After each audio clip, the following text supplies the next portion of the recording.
कोशिश है। और आगे भी उर्दू के लिए आपको एग्ज़ाम भी लिखना है, कोई भी एग्ज़ाम्स लिखना है तो आप उर्दू में लिख सकते हैं। तो ये सहूलत हमको तेलंगाना में, हमको जमात की कोशिश है कि उर्दू को जितना हो सके आगे बढ़ाया जाए और इस पर कोशिश जारी है। और आप लोग इसको जुस्तजू से अगर पढ़ लेंगे तो अल्हम्दुलिल्लाह आज के दौर में जो है लड़कों से ज़्यादा लड़कियों में जो पढ़ने की जुस्तजू है। आज आप स्ट्रेंथ देखेंगे नरसापुर के हाई स्कूल में आप लोगों का स्ट्रेंथ है 18 और बॉयज़ का स्कूल में जो है 5 बच्चे हैं।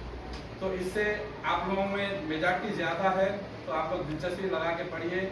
आज के दौर में लड़कियों को पढ़ना इसलिए ज़रूरी है क्योंकि आगे चल के आप लोग जॉब्स कर सकते हैं, हर चीज़ की आप लोगों को सहूलत है। लिहाजा हम हर साल यही कोशिश करेंगे।